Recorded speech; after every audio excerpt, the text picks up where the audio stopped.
Assalamualaikum warahmatullahi wabarakatuh. Waalaikumsalam warahmatullahi wabarakatuh. بهذه الليلة بقراءة الفاتحة معا على هذه الله وعلى ذرية صالحات آمين. بسم الله الرحمن الرحيم.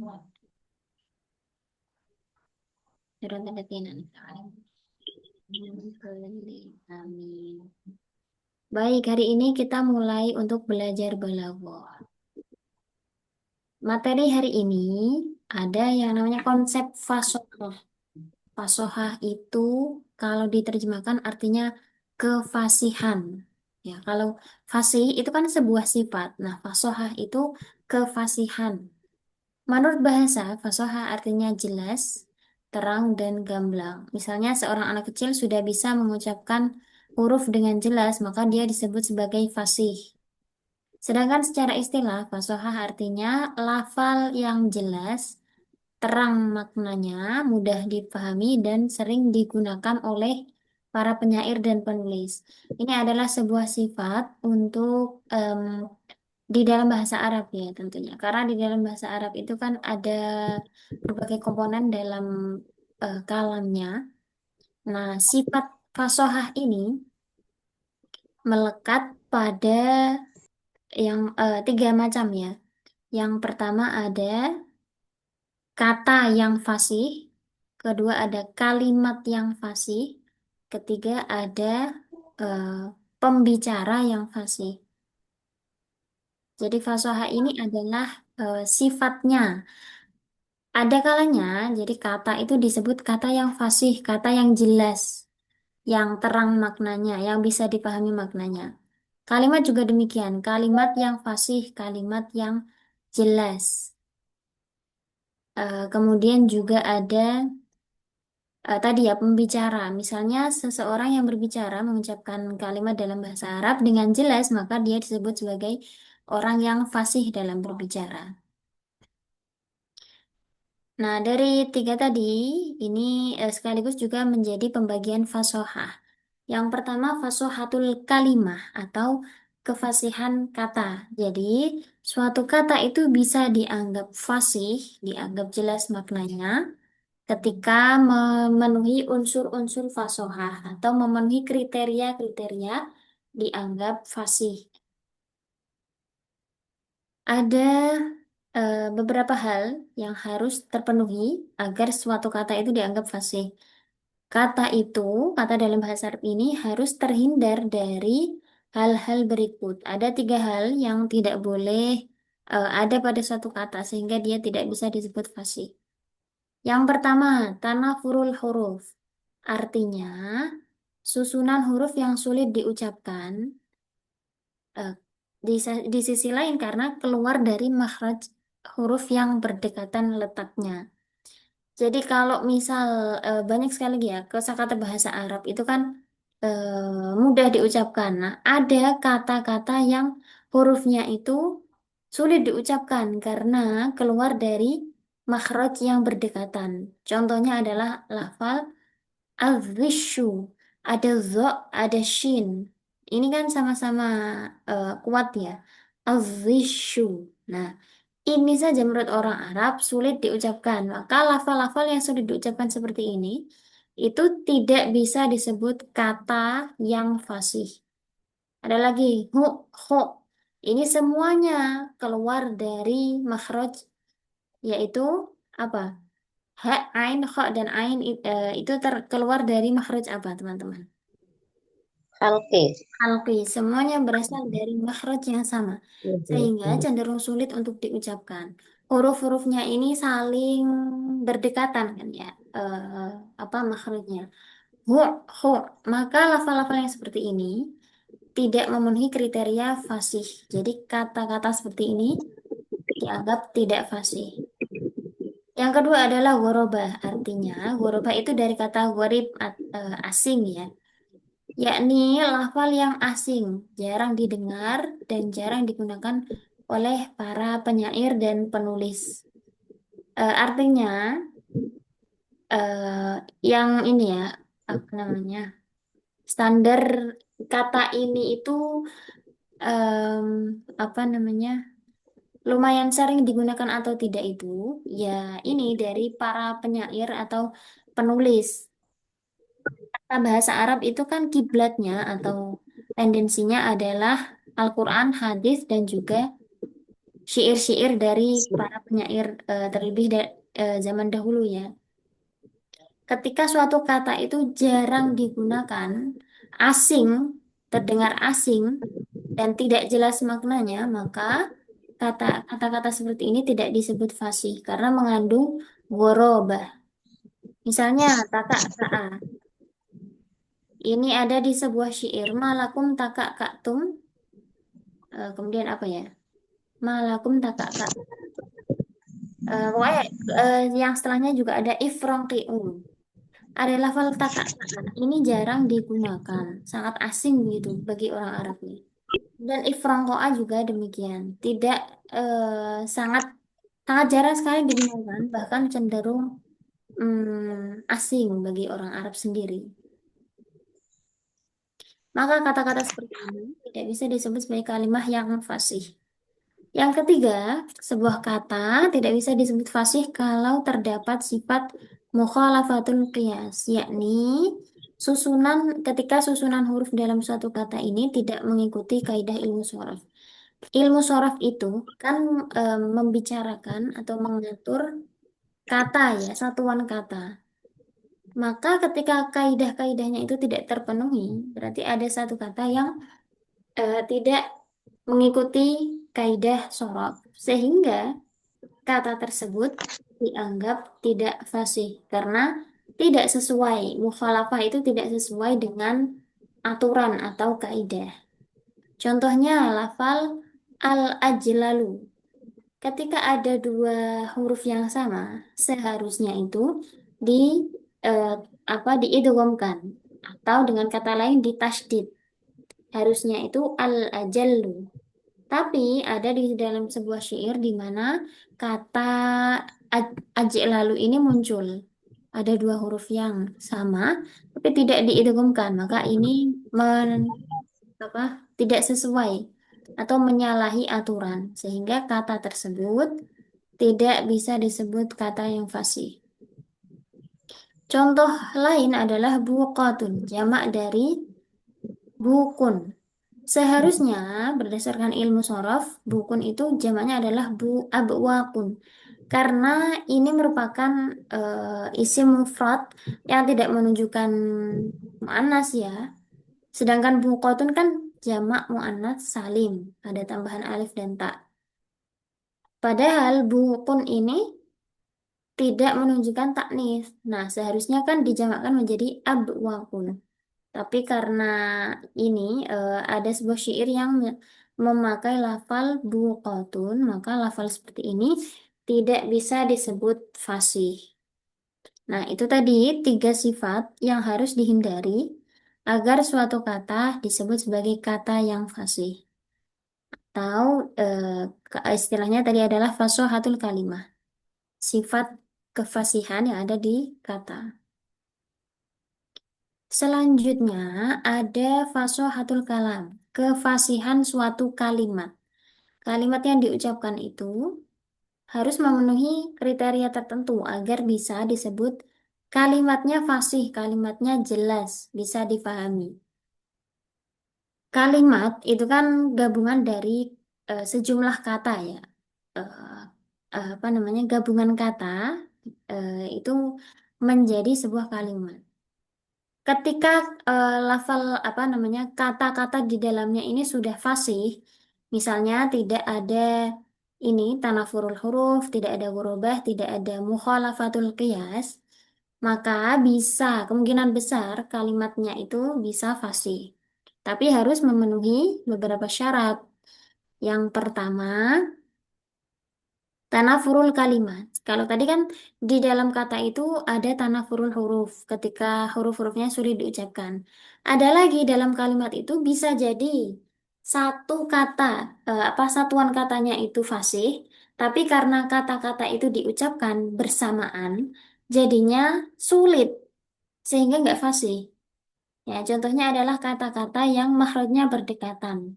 Meskipun kalau diucapkan satu doang itu bisa jelas, gampang. Tapi kalau disatuin itu jadi susah pengucapannya. Contohnya, wa qabru harbin bimakanin qafrin walaysa qurba qabri harbin qabru.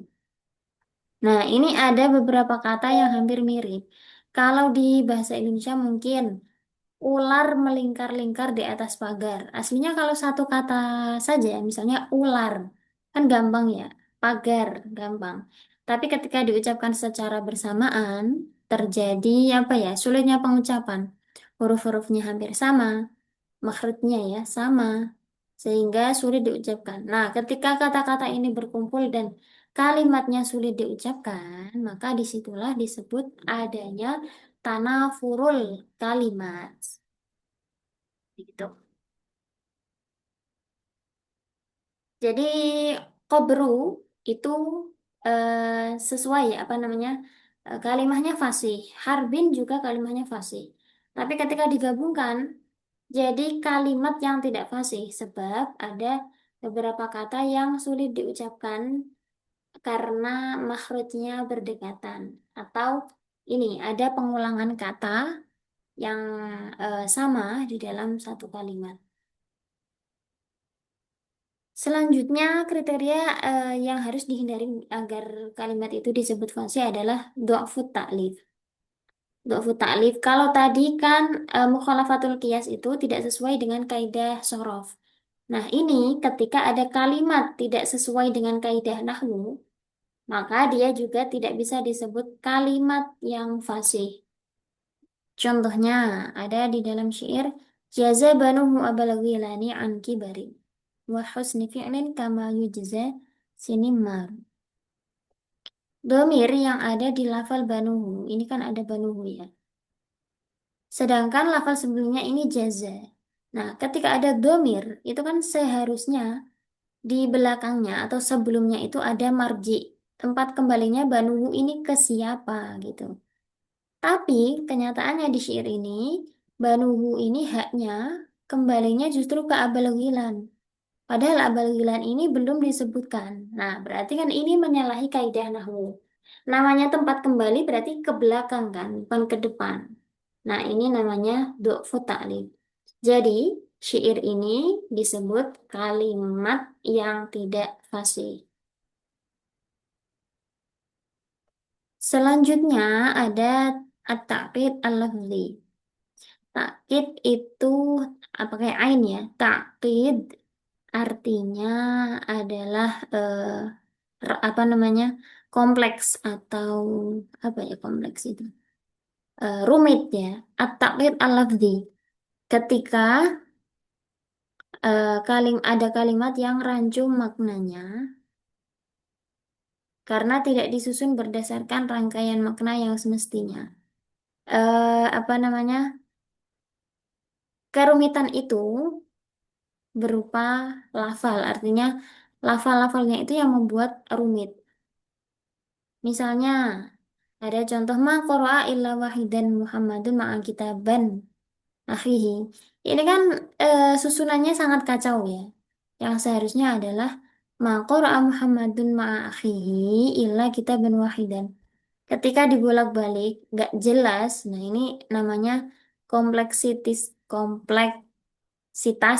lafaz atau lafal-lafalnya ini apa ya bahasa Jawanya itu bulat. Bulat itu kompleks atau apa acak-acakan gitu. Selanjutnya ada takkid maknawi. Kalau ini kompleksitas yang bersifat makna, yakni ketika ada kalimat yang memiliki makna yang masih samar. Artinya samar harus pembaca itu butuh untuk berpikir lama untuk memahami apa yang dimaksud di dalam kalimat tersebut. Biasanya hal ini terjadi pada susunan kata yang memiliki uslub majaz dan kinayah. Majaz dan kinayah akan kita bahas di pertemuan mendatang. Majaz itu kan ada juga di bahasa Indonesia ya. Misalnya ada ini. Di contoh ini kan nasyara al-maliku al-sinatahu. Seorang raja menyebarkan atau mengutus al-sinah itu jamak dari lisan. Mengirim atau mengutus apa ya? Menyebarkan lisannya. Nah, ini kan rancu ya. Kenapa alsinah? Kata-katanya alsinah. Padahal biasanya itu kalau kita mengatakan orang yang diutus oleh penguasa untuk mengawasi itu kan bukan lisan ya, tapi apa? Untuk mengawasi itu istilahnya adalah orang yang mengintai. Apa itu istilahnya dalam bahasa Indonesia? Menyelidiki, menyelidiki, Apa Ustazah? menyelidiki, Iya, menyelidiki biasanya kan ada misalnya intel. Intel itu istilahnya apa? detektif, detektif. Detektif kata lainnya. Orang yang disuruh untuk mengintai, mengawasi. Bukan lisan kan, tapi apa? Anggota tubuh yang digunakan sebagai majasnya apa? Mata. Iya, iya betul Ukti Hanifah. Yang dimaksud adalah mata-mata. Mata-mata kan orang yang mengintai, mengawasi. Nah, di kalimat ini nggak pakai uyunahu, nggak pakai mata-mata, tapi justru pakai alsinah. Misalnya ya, penguasa itu mengutus lisannya atau mulut-mulutnya.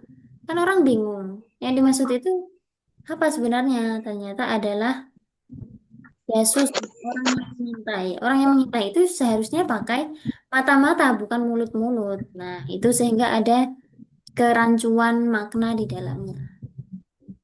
Nah, ketika suatu kalimat terhindar dari empat hal ini, ada tanafurul kalimat, dhafut ta'lif, taklid lafzi, dan taklid maknawi, maka kalimat tersebut bisa disebut sebagai kalimat yang fasih. Tapi kalau ada salah satu saja, maka dia tidak disebut sebagai fasih.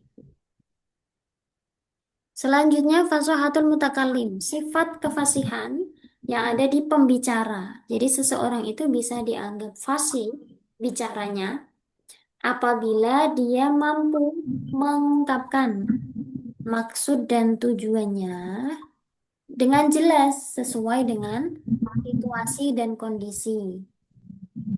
Ya, jadi dia mampu menunjukkan atau mengungkapkan ide gagasannya sesuai dengan maksud dan tujuan, sesuai dengan situasi dan kondisi. Jadi kalau misalnya dia itu apa namanya? Ini misalnya ya, cewek itu biasanya kalau ditanya, kamu kenapa nggak apa-apa? Kan nggak jelas itu. Padahal kalau dia bisa mengungkapkan apa yang dirasakan, misalnya aku lagi sedih, aku lagi eh, ya, misalnya aku Senang, lagi senang, eh, enggak ya, kalau senang itu pasti dia bilang.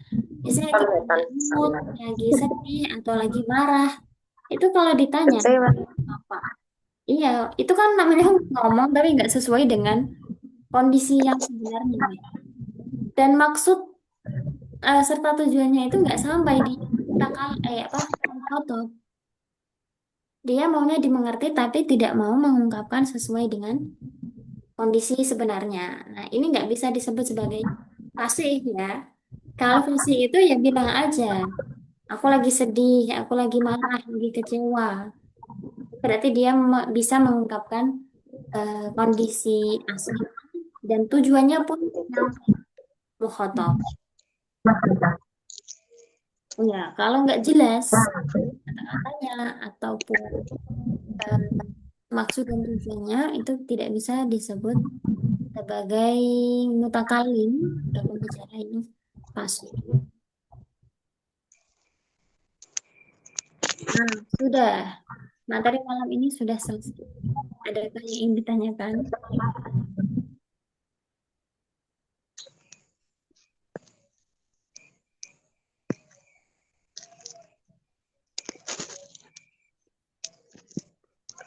Kalau yang Muhammadun Basyarul Lakal Basyar itu masuk apa ini? Muhammadin basyarun lakal basyarin. Itu nanti pembahasannya ada di materi berikutnya, Ustazah. Biasanya kan nanti ada majaz, ada isti'arah, ada ini tasbih dan lain sebagainya. Pelajaran Kalau masih di MA lupa. ya betul, mengulas kembali. Ya Alhamdulillah.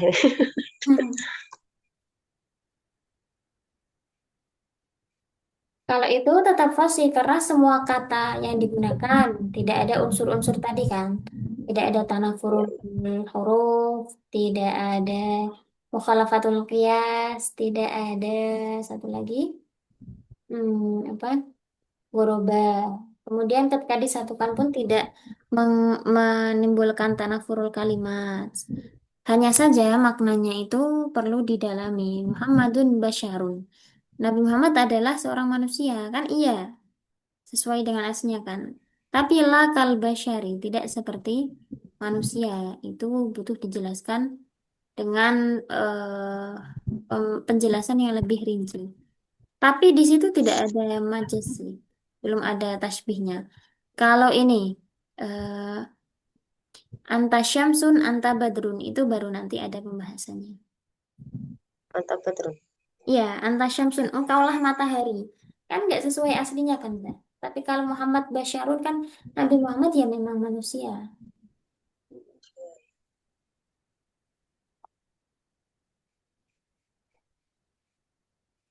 Itu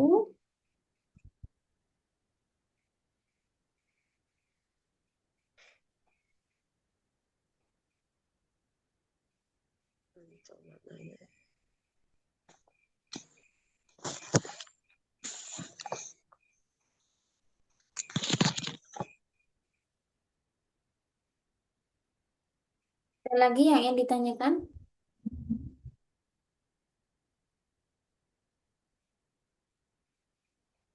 Yang tanafurul kalimat tadi loh, Ustaz. Nah, ini ya, yang ditanyakan apa?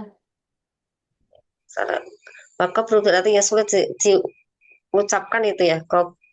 Kurbu kabri itu. Iya, Maksudnya itu. walaisa qurba qabri harbin qabri.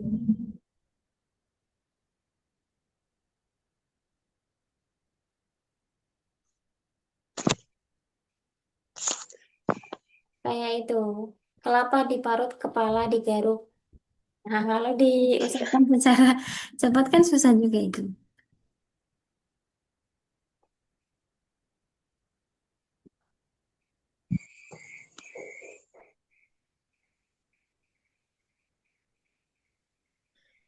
Ini artinya sebenarnya apa itu Ustaz? Wa qabru Maka harbin beruhar. bimakanin qafrin. Kuburannya ini adalah nama orang, Pak Harap. Kuburannya Pak Harap itu ada di tempat Ini yang nama orang.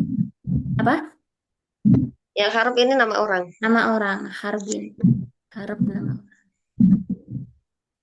Kuburannya Pak Harap itu ada di tempat yang kosong, tempat yang apa ya?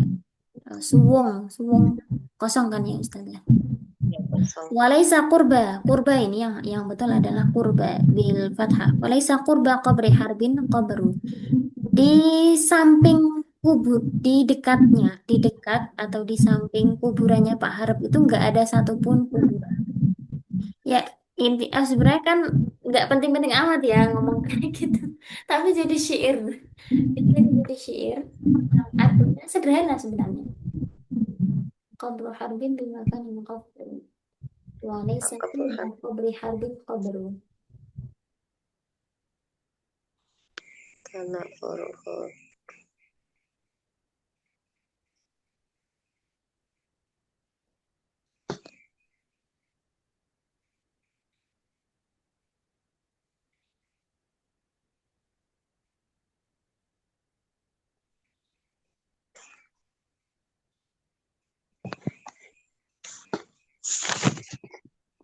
Untuk balaghah pun ini ya eh, perluasan penjelasannya pun tidak bisa maksimal karena ya contoh-contohnya kan memang syair-syair, kemudian memang terbatas begitu.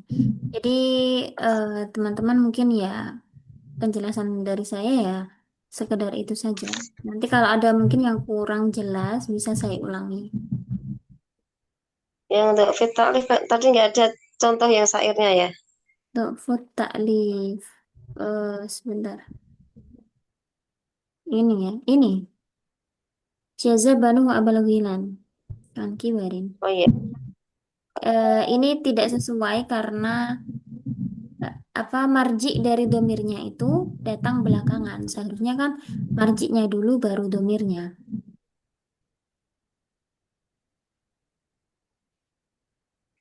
ta'lif. Beda di kitab contohnya.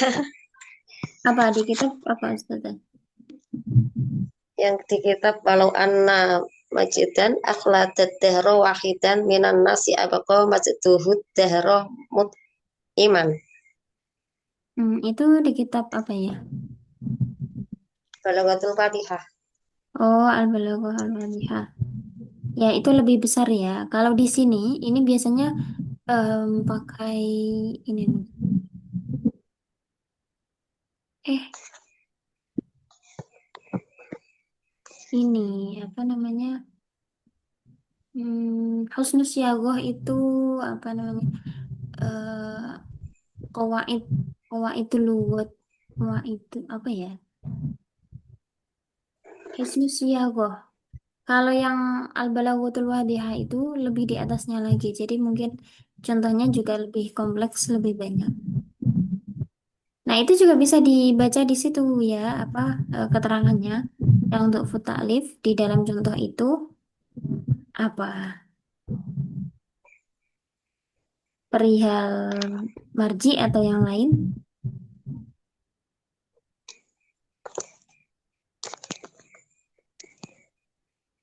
Yang ini kan contoh yang minan nasi abaqo majduhud dahro berarti hunya kembali ke ad-dahro ya. Oh iya, berarti sama ya marji.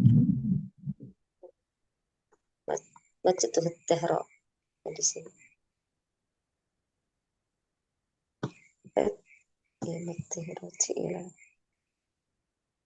Oh, kembalinya ke mut iman lah dijelaskan. Oke. Iya, itu yang tidak sesuai dengan kaidah.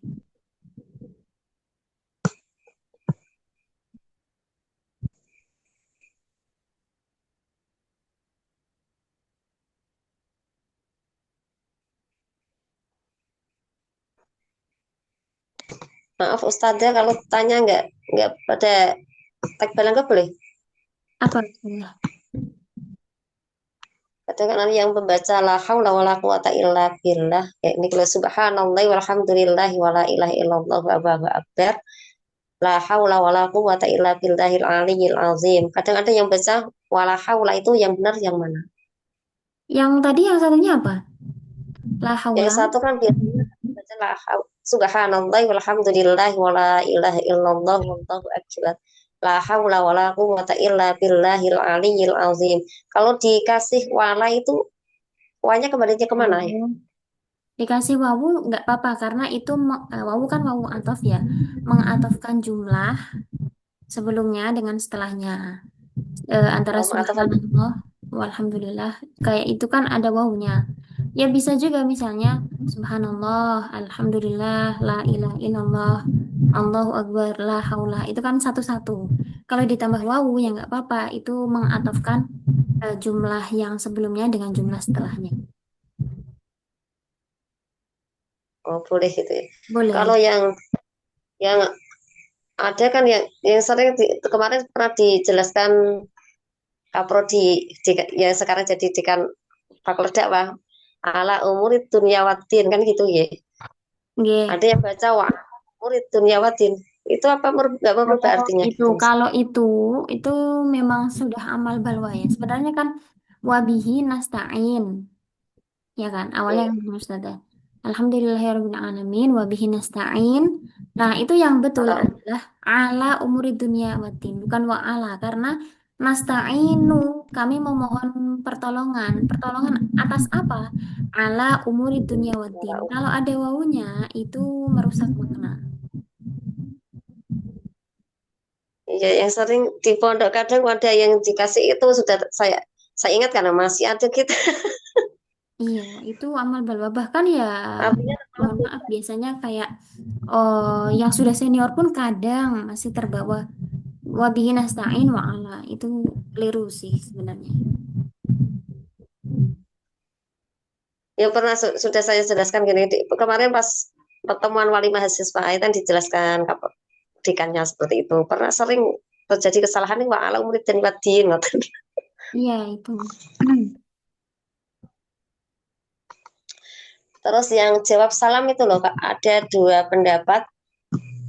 Waalaikumsalam warahmatullahi wabarakatuh sama waalaikumsalam warahmatullahi wabarakatuh. Kalau itu ya yang betul waalaikumsalam karena waalai apa ya? Kan itu waalaikum assalamu begitu kan Ustazah.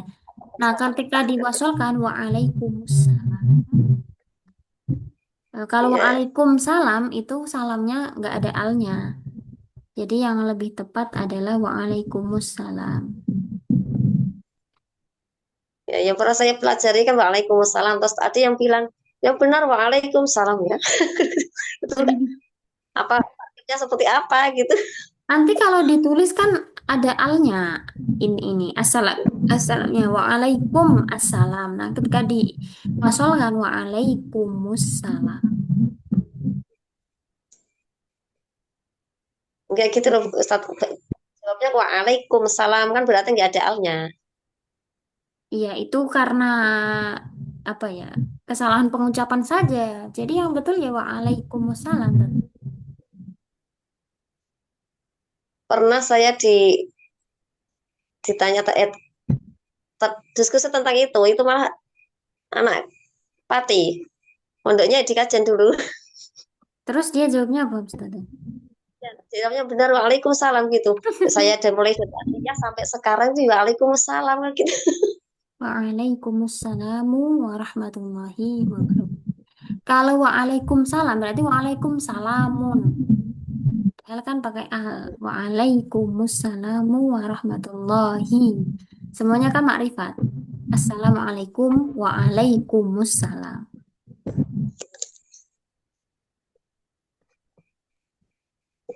Saya juga bingung juga soal masalah itu Ustazah. Waalaikumsalam atau waalaikumsalam. Ya, soalnya kan biasanya yang kita tahu kan khobar apa?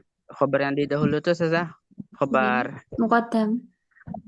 khobar muqaddam kan mubtada'nya menjadi Nakirah. eh kira ya Ustazah. Betul enggak itu enggak Ustazah? Tapi untuk apa sih buat salam ini kan warid ya. Warid itu ya kita dengar langsung dari apa ya syariat begitu tidak bisa apa namanya tidak bisa membuat sendiri.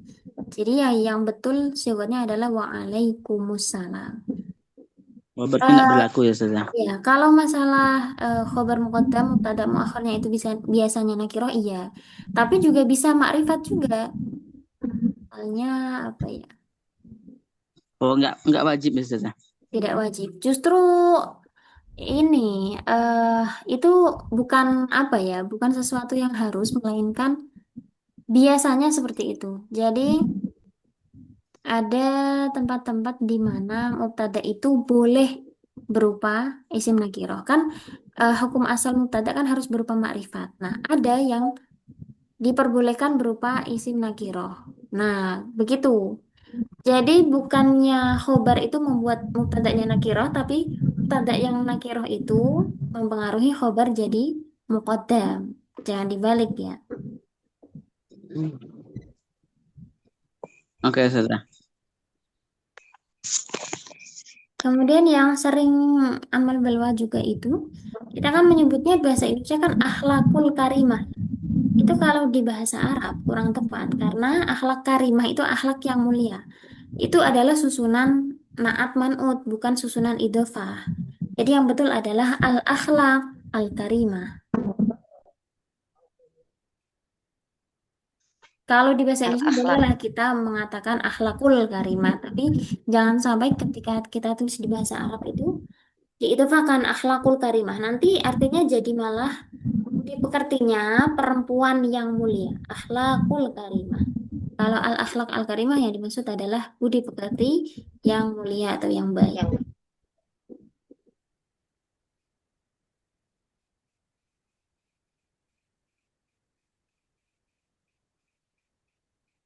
kalau nggak pakai al berarti al karimahnya orang.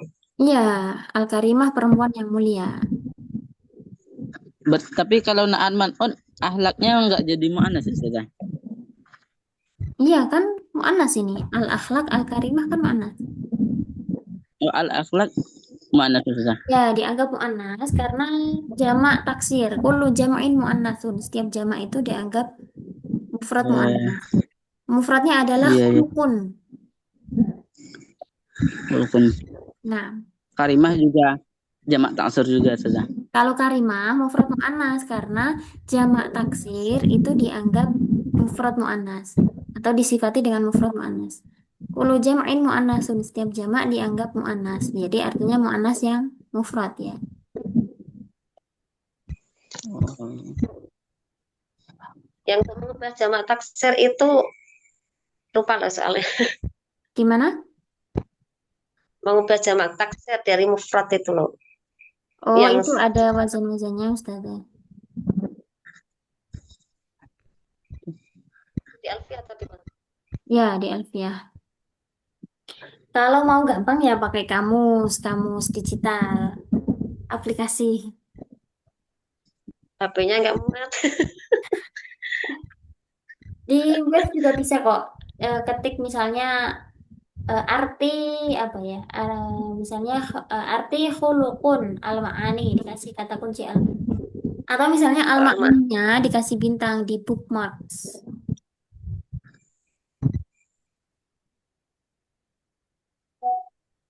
Sama di kamus Munjid itu. Yang apa? Kamus Munjid. Saya biasanya pakai al-ma'ani yang kontemporer Ustazah. Mujid ada yang aplikasi juga ya? Kalau Munjid belum tahu. Kalau Al Munawir ada filenya. Iya, apapun ya, yang nyaman, yang mudah digunakan.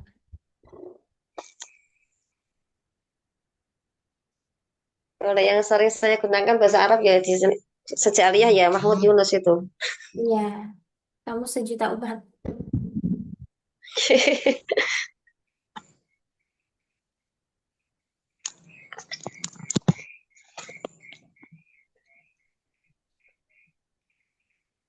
Ada pertanyaan lagi?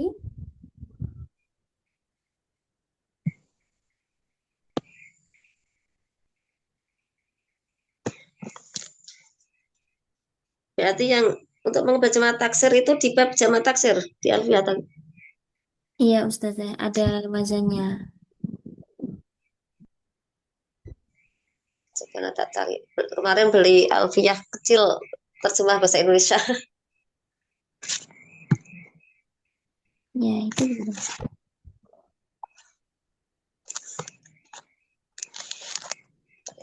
Iya, lebih ini ya, karena harus meneliti satu persatu lafalnya. Kan ada kaidahnya misalnya mengikuti wazan fa'ilun nanti jamaknya fu'alau.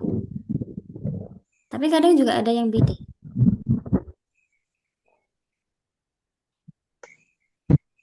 Agak bira seperti itu. Nah, Sigoron. Sigoron ikut wazan apa itu? i'alan.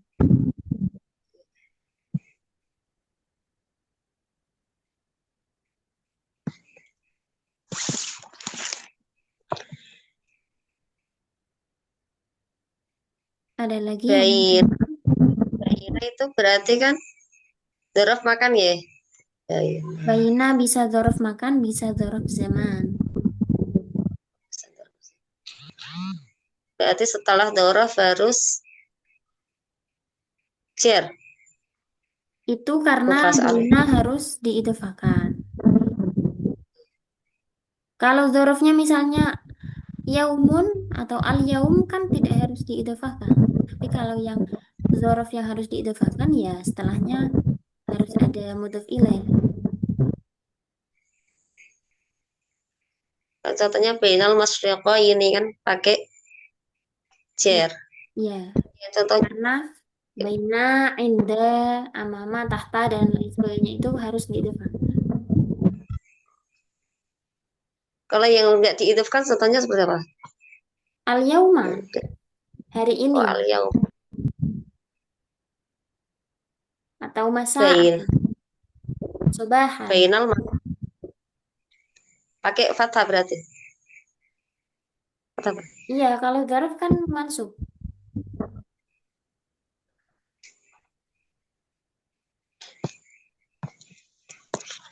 Oh iya berarti yang dorof. Oh iya, dorof zaman, dorof makan setelahnya ya. Itu berarti nasab.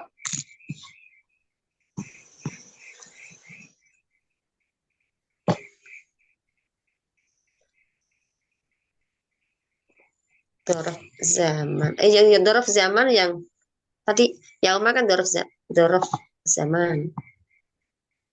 Dorof yang dorof makan berarti yang pakai kasroh diidofahkan. Itu gimana?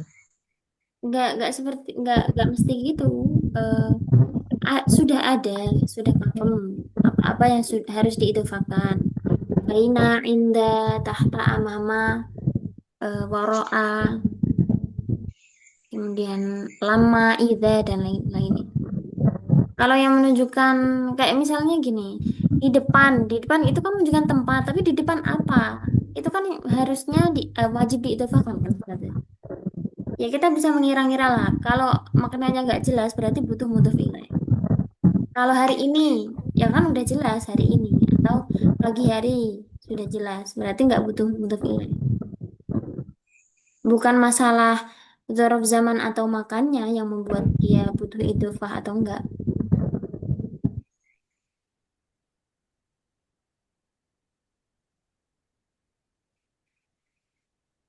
Bisa difahami?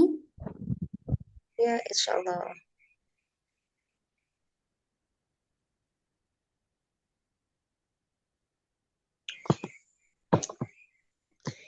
Yang tadi malam usul kok malah nggak ada ya? Ustadz siapa itu? Wah, iya yang kemarin kan sudah ada. Sampai Alah, satu jam iya kamu wah datang cuma 2 kali pertama hari pertama sama kemarin. Selain itu nggak hadir. Sampai sampai usul satu sampai wingi sampai kemarin kan katanya ya udah berarti besok 1,5 jam Ustazah. Datang aja enggak. Nantangin dia.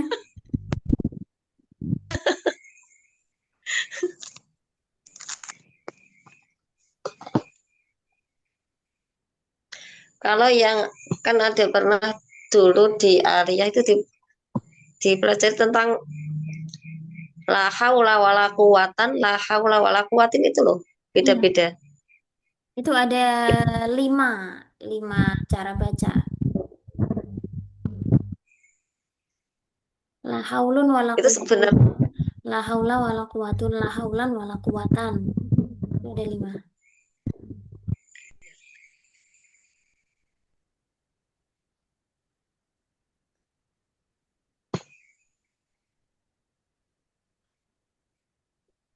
amin juga nggih. Amin. Amin. Kalau Ada itu, tiga atau berapa itu? kalau itu yang istajib, iya, iya sih. Tapi yang lebih Yang pas tepat yang ya, amin. Iya, Ustazah. Betul betul. Ada berbagai macam cara baca. detik. Amin. Amin. Kira kata sih. Tapi kalau amin Am- itu beda lagi. Nah itu berimanlah kalau amin itu beriman. Amin lah tuh min. Anu, anu.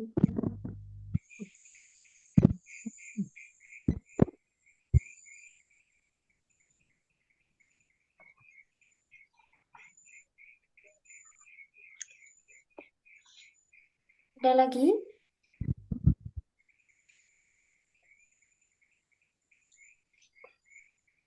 Kalau sudah cukup, mungkin nahtatim bi qiraatil hamdalah wa kafaratul majelis. Alhamdulillahirabbil alamin. Subhanakallahumma wa bihamdika asyhadu an la ilaha illa anta astaghfiruka wa atubu ilaik. Syukran jazilan ala husni timamikum wa astaghfirukum idza wajadtum al akhta wa nisyan. Allahumma fi ila aqwamit thariq. Wassalamualaikum warahmatullahi wabarakatuh. Waalaikumsalam. Waalaikumsalam.